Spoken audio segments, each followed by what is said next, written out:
Friends, welcome back to my channel. ನೀವೇನೋ ನನ್ನ ಚಾನಲ್ನ ಸಬ್ಸ್ಕ್ರೈಬ್ ಮಾಡಿಲ್ಲ ಅಂದರೆ ಈಗಲೂ ಹೋಗಿ ಸಬ್ಸ್ಕ್ರೈಬ್ ಮಾಡಿ. ಹಾಗೆ ಯಜಮಾನ ಇಂದಿನ ಪೂರ್ತಿ ಸಂಚಿಕೆಯಲ್ಲಿ ಏನಾಗ್ತಿದೆ ಅಂತ ಹೇಳ್ಬಿಟ್ಟು ಈ ವಿಡಿಯೋದಲ್ಲಿ ನೋಡೋಣ.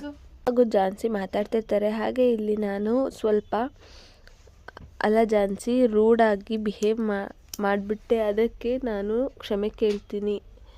ಯಾಕಂದರೆ ವಯಸ್ಸಾಗ್ತಾ ಇದೆ ಅಲ್ಲ, ಕೋಪ ಕಮ್ಮಿ ಆಗುತ್ತೆ ಅಂತ ಹೇಳಿಬಿಟ್ಟು ಅನುಭವ ಜಾಸ್ತಿ ಆಗುತ್ತೆ. ತಾಳ್ಮೆ ಅನ್ನೋದು ಇದೆಯಲ್ಲ ನೋಡಿ, ಸರಿಯಾಗಿ ನಿರ್ಧಾರ ತಗೊಳ್ಳೋಕ್ಕೆ ಮಾರ್ಗ ತೋರಿಸುತ್ತೆ.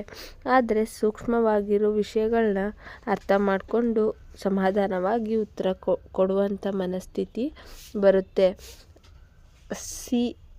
ಜಾನ್ಸಿ, ನನಗೆ ಈ ಮಾತುಗಳನ್ನ ನಂಬಿಕೆ ಇಲ್ಲ. ಯಾಕಂದರೆ ಮನುಷ್ಯನ ಉದ್ವೇಗ ಪರಿಸ್ಥಿತಿಗೆ ಹೊಂದ್ಕೊಂಡಿರುತ್ತೇವೆ. ಆದರೆ ನಮಗೆ ಯಾವುದೇ ಅರ್ಥ ಆಗಲಿಲ್ಲ. ಆದರೆ ನಮ್ಮ ರಾಯ್ ಇದನ್ನೆಲ್ಲ ಅವನದು ಬಿಸಿ ರಕ್ತ. ಆದರೆ ಅವನು ಇದನ್ನೆಲ್ಲ ಅರ್ಥ ಮಾಡ್ಕೊಂಡಿದ್ದಾನಮ್ಮ, ಕ್ಷಮಿಸ್ಬಿಡು ತಾಯಿ ಅಂತ ಹೇಳಿ ಇಲ್ಲಿ ತಾತ ಅವ್ರು ಹೇಳ್ತಾ ಇರ್ತಾರೆ. ತಾತ ಅಂತ ಹೇಳಿ ಇಲ್ಲಿ ಜಾನ್ಸಿ ಅವ್ರು ಹೇಳ್ತಿದ್ರೆ, ನಾನು ಅಪರಾಧಿ ಸ್ಥಾನದಲ್ಲಿ ನಿಲ್ಲಿಸಿ ಪ್ರತಿಯೊಬ್ಬರು ಕೂಡ ನಿನ್ನ ಮೇಲೆ ಒಂದೊಂದು ಆಪಾದನೆ ಮಾಡ್ತಿರ್ಬೇಕಾದ್ರೆ ನೀನು ಮಾಡಿದ್ದು ಮೋಸ, ನೀನು ಹೇಳಿರೋ ಸುಳ್ಳು, ಅದೇ ಎಲ್ಲ ನನ್ನ ಕಣ್ಮುಂದೆ ಬರ್ತಿದ್ದೆ ಅಮ್ಮ. ಆದರೆ ಅದೆಲ್ಲ ಬದಲಾವಣೆ ನನಗೆ ನೆನಪೇ ಬರಲಿಲ್ಲ. ನಾನು ಬಯಸಿದಂತೆ ನನ್ನ ಮೊಮ್ಮಗಳು ಬದಲಾಗಿದ್ದಾಳೆ ಅನ್ನೋದು ನನಗೆ ಅರಿವಿಗೆ ಬರಲಿಲ್ಲಮ್ಮ. ಆ ಸ್ಥಿತಿಯಲ್ಲಿದ್ದ ನಿನ್ನ ಮನಸ್ಸನ್ನು ಅರ್ಥ ಮಾಡ್ಕೊಳ್ದೆ, ಅಲ್ಲಿ ಇರೋ ಪರಿಸ್ಥಿತಿನ ಏನು ಅಂತ ಅರ್ಥ ಮಾಡ್ಕೊಳ್ದೆ ಮುಂದೆ ಏನಾಗ್ಬೋದು ಅನ್ನೋ ಯೋಚನೆ ಮಾಡ್ದೇನೆ ನಾನು ಆ ಥರ ಮಾಡಿಬಿಟ್ಟಿದ್ದೀರಮ್ಮ ಅಂತ ಹೇಳಿ ತಾತ ಅವರು ಹೇಳ್ತಾ ಇರ್ತಾರೆ. ಹಾಗಾದರೆ ನೀವು ನನ್ನನ್ನು ಕ್ಷಮಿಸಿದ್ದೀರಾ ಅಂತ ಹೇಳಿ ಜಾನ್ಸಿ ಅವ್ರು ಕೇಳ್ತಾ ಇರ್ತಾರೆ. ಆಗ ನೀನು ತಪ್ಪೇ ಮಾಡಿಲ್ಲ ಪುಟಿ, ಅಂದಮೇಲೆ ನಿನ್ನನ್ನು ಕ್ಷಮಿಸೋದು ಯಾಕೆ ಅಂತ ಹೇಳಿ, ನೀನು ಹೋಗಿದ್ದ ದಾರಿ ತಪ್ಪು ಅಷ್ಟೇ, ಆದರೆ ನೀನು ಸರಿಯಾಗಿರೋ ಗುರಿನೇ ತಲುಪಿದ್ಯಾ, ಬಿಟ್ಟಾಕು ಅಂತ ಹೇಳಿ. ಸರಿ, ಈಗ ಮುಂದಿನ ಹೆಜ್ಜೆ ಏನು ಅಂತ ಹೇಳಿ ತಾತ ಅವ್ರು ಕೇಳ್ತಾ ಇರ್ತಾರೆ. ತಾತ, ನೀವು ನಗ್ತಾ ಇರ್ತೀರಾ ಅಂತ ಹೇಳಿದರೆ ನನ್ನ ಖುಷಿಯಿಂದ ವಾಪಸ್ ನಾನು ಗಂಡನ ಮನೆಗೆ ಹೋಗಿ ಸಂಸಾರ ಮಾಡ್ತೀನಿ ತಾತ ಅಂತ ಹೇಳಿ ಇಲ್ಲಿ ಜಾನ್ಸಿ ಅವ್ರು ಹೇಳ್ತಾ ಇರ್ತಾರೆ. ಈ ಮಾತನ್ನು ಕೇಳಿ, ನೀನು ಹೇಳ್ತಿದ್ಯಾ ಜಾನ್ಸಿ ಅಂತ ಹೇಳಿ ತಾತ ಅವ್ರು ಕೇಳ್ತಾ ಇರ್ತಾರೆ. ಆಗ ಹೌದು ತಾತ, ನೀವು ಹ್ಞೂ ಅಂತ ಹೇಳಿದರೆ ಪರ್ಮಿಷನ್ ಕೊಡು ತಾತ, ಸಾಕು, ನಾನು ರಘು ಜೊತೆ ಹೋಗಿ ಸಂಸಾರ ಮಾಡ್ತೀನಿ ಅಂತ ಹೇಳಿ ಜಾನ್ಸಿ ಅವ್ರು ಹೇಳ್ತಾ ಇರ್ತಾರೆ. ಆದರೆ ರಘು ಮನೆಯಲ್ಲಿ ನಿನ್ನ ಮೇಲೆ ಎಲ್ರಿಗೂ ಕೋಪ ಇದೆಯಲ್ಲಮ್ಮ ಅಂತ ಹೇಳಿ ತಾತ ಅವ್ರು ಹೇಳ್ತಾ ಇರ್ತಾರೆ. ಪ್ರೀತಿ ಅನ್ನೋದು ಮಳೆಗೆ, ದ್ವೇಷ ಅನ್ನೋದು ಬೆಂಕಿನ ಆರಿಸೋ ಶಕ್ತಿ ಇದೆ ಅಂತ ಹೇಳಿ ನೀನೇ ಹೇಳ್ತಿದ್ದಲ್ಲ ತಾತ ಅಂತ ಹೇಳಿ ಜಾನ್ಸಿ ಅವ್ರು ಹೇಳ್ತಾರೆ. ಆಗ ಅಲ್ಲಮ್ಮ, ನೀನು ಅವ್ರ ಮನೆಯವರಿಗೆಲ್ಲ ಹೊಂದ್ಕೊಳ್ಳೋಕ್ಕೋಸ್ಕರ ಇಷ್ಟೆಲ್ಲ ಕಷ್ಟಪಡ್ತಿದ್ಯಾ, ಆದರೂ ಅವರಿಗೂ ನಿನ್ನ ಮೇಲೆ ಅಷ್ಟೊಂದು ದ್ವೇಷ ಯಾಕೆ ಅಂತ ಹೇಳಿ ತಾತ ಕೇಳ್ತಾರೆ.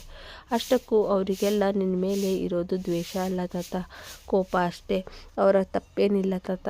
ಯಾಕಂದರೆ ಅವರ ಜಾಗದಲ್ಲಿ ನೀನು ಕೂಡ ಇದ್ದಿದ್ರು ನೀವು ಹಾಗೆ ಮಾಡ್ತಿದ್ರಿ ಅನಿಸುತ್ತೆ. ಅವರಿಗೆ ಎಲ್ಲರೂ ಇದು ಒಬ್ಬ ಅನಾಥ ಅಂತ ಸುಳ್ಳು ಹೇಳಿದ್ದು ಮದುವೆ ಮಾಡಿಕೊಂಡೆ.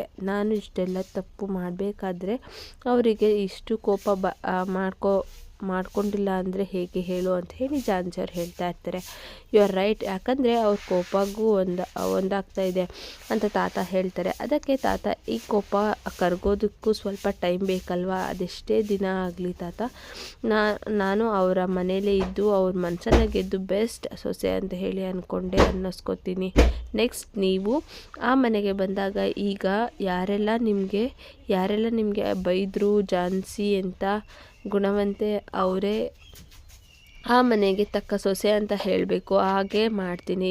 ಇವತ್ತು ಬೇಜಾರು ಮಾಡಿಕೊಂಡು ಬಂದಿರೋ ನೀನು ಹೆಮ್ಮೆ ಪಡುವಂಥ ಟೈಮ್ ಬಂದೇ ಬರುತ್ತೆ ಅಂತ. ಆದರೆ ಅದಕ್ಕೆಲ್ಲ ಸ್ವಲ್ಪ ಟೈಮ್ ಬೇಕು ಅಷ್ಟೇ ತಾತ ಅಂತ ಹೇಳಿ ಇಲ್ಲಿ ಜಾನ್ಸಿ ಅವ್ರು ಹೇಳ್ತಿರ್ತಾರೆ. ಜಾನ್ಸಿ ಮಾತನ್ನ ಕೇಳಿ ತಾತಗೆ ಅದು ತುಂಬಾ ಖುಷಿ ಆಗಿಬಿಡುತ್ತೆ. ಇಷ್ಟು ಸಾಕು ನನಗೆ ಧೈರ್ಯ, ಇಷ್ಟು ಛಲ, ಇಷ್ಟು ಹಠ ನಿಂಗಿದೆ ಅಂದರೆ ಬೇಷ್ ಅಂತ ಹೇಳಿ ತಾತ ಅವ್ರು ಹೇಳ್ತಾ ಇರ್ತಾರೆ. ಆಶೀರ್ವಾದ ಹೊಂದಿದ್ರೆ ಸಾಕು ತಾತ, ನನಗೆ ಏನು ಬೇಕಾದರೂ ಸಾಧಿಸ್ತೀನಿ ಅಂತ ಹೇಳಿಬಿಟ್ಟು ಇಲ್ಲಿ ಜಾನ್ಸಿ ಅವ್ರು ಹೇಳ್ತಾ ಇರ್ತಾರೆ. ಪ್ರತಿ ಹೆಜ್ಜೆಯಲ್ಲೂ ನಿನಗೆ ಗೆಲುವು ಸಿಗಲಿ ಪುಟಿ ಅಂತ ಹೇಳಿ ತಾತ ಅವ್ರು ಹೇಳ್ತಿರ್ತಾರೆ. ಆಗ ಜಾನ್ಸಿಗಂತೂ ಖುಷಿ ಆಗುತ್ತೆ. ಥ್ಯಾಂಕ್ ಯು ತಾತ, ಥ್ಯಾಂಕ್ ಯು ವೆರಿ ಮಚ್ ಅಂತ ಹೇಳಿಬಿಟ್ಟು ಜಾನ್ಸಿ ಅವ್ರು ಹೇಳ್ತಾ ಇರ್ತಾರೆ. ಆ ಕಡೆ ರಘು ಅವ್ರ ಜೊತೆ ರಾಘು ಮನೆಯವರು ಮಾತಾಡ್ತಿರ್ತಾರೆ. ನಿಮ್ಮ ಉದ್ದೇಶ ನನಗೆ ಅರ್ಥ ಆಗುತ್ತೆ, ನೀವು ಹೇಳ್ತಾ ಇರೋದು ಸರಿಯಾಗಿ ಇದೆ. ನಾನು